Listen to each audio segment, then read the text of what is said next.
আসসালামু আলাইকুম।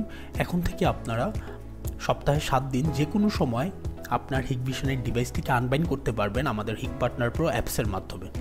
তো আজকে আমরা দেখব কিভাবে আপনি আপনার ডিভাইসটি আনবাইন্ড করে নিতে পারবেন আমাদের হিক পার্টনার প্রো অ্যাপসের মাধ্যমে।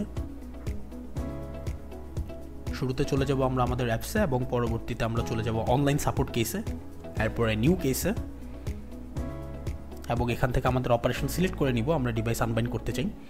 এবং পরবর্তীতে আমরা দেখব এখানে দুটি অপশন আছে। একটি হচ্ছে আপনার ডিভাইসটি অর্থাৎ আপনার ক্যামেরা বা ডিভিআর বা এনভিআরটি যে নেটওয়ার্ক বা ওয়াইফাইতে আছে সেম নেটওয়ার্কে যদি আপনার মোবাইল থাকে তাহলে উপরের অপশনটি, আর যদি সেম নেটওয়ার্ক বা ওয়াইফাইতে না থাকে তাহলে দ্বিতীয় অপশনটি। আমরা এখানে উপরের অপশনটিতে যাব যেহেতু সেম নেটওয়ার্কে আছে, এবং এরপরে এখানে আমরা আমাদের নির্দিষ্ট ডিভাইসটি সিলেক্ট করে নিব যেটাতে আমরা আনবাইন্ড করতে চাচ্ছি, এবং এখানে আমরা আমাদের সিরিয়াল নাম্বারটি ম্যানুয়ালি টাইপ করে দিব অথবা আমরা আমাদের লেভেলটি স্ক্যান করলে অটোমেটিক সিরিয়াল নাম্বারটি নিয়ে নেবে। এবং পরবর্তীতে আমরা আমাদের লেভেলের একটি ক্লিয়ার পিকচার নিব। আমি আবারও বলি যে আপনার এখানে ব্লার পিকচার দিলে আপনাদের কেসটা কমপ্লিট হবে না। ক্লিয়ার পিকচার কনফার্ম করার পরে আপনি নিচে খেয়াল করেন আপনার এখানে অটোমেটিক একটা স্ট্রিং জেনারেট হয়ে গিয়েছে, এবং পিকচারটি আপলোড হওয়ার পরে আপনি সবার নিচের অপশনটি সিলেক্ট করে দিবেন, তারপরে কনফার্ম দিবেন। কনফার্ম দেওয়ার পরে আপনার এখানে লেখা আসবে যে অপারেশন সাকসিডেড। দেখেন অপারেশন সাকসিডেড লেখা এসেছে। তারপর আমরা ভিউতে গেলে আমরা আমাদের আনবাইন্ড ডিভাইসের মেসেজের একটা ডিটেলস পাবো যে আমাদের ডিভাইসটি কি প্রপারলি আনবাইন্ড হয়েছে কিনা। তারপরে আমরা আমাদের কেসটি ক্লোজ করে দিব। ক্লোজ কেস করে তারপরে কনফার্ম করে দিলে আমাদের সম্পূর্ণ অপারেশনটি কমপ্লিট হয়ে গেল।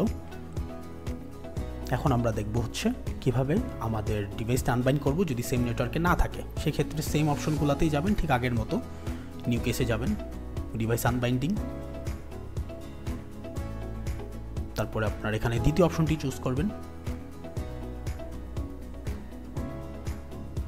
দ্বিতীয় অপশনটি চুজ করার পরে আমরা চলে যাব হচ্ছে আবার ঠিক পুনরায় আমরা আমাদের ডিভাইসের সিরিয়াল নাম্বারটি স্ক্যান করে নিলাম বা টাইপও করে নিতে পারেন। তার পরবর্তীতে আমরা আমাদের লেভেলের একটি ক্লিয়ার পিকচার তুলব।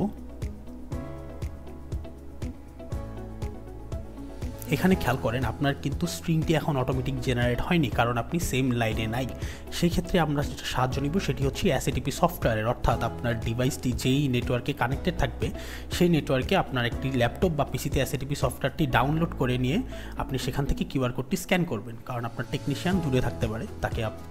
তাকে আপনি কিউআর কোডটি দিলে সে স্ক্যান করে আপনাকে স্ট্রিংটি দিবে। তার পরবর্তীতে আপনি লাস্টের অপশনটি সিলেক্ট করবেন, তারপরে কনফার্ম দিলেই আপনার এখানে অপারেশন সাকসিডেড লেখা আসবে। তারপরে আপনি ভিউ দিবেন, দিয়ে আপনি ঠিক পুনরায় আগের মতোই আপনার পাসওয়ার্ড ডিভাইস আনবাইন্ডিংয়ের আপডেট পাবেন, এবং সেখান থেকে আপনি কনফার্ম করলেই আপনার কেসটি কমপ্লিট হয়ে যাবে। Thank you.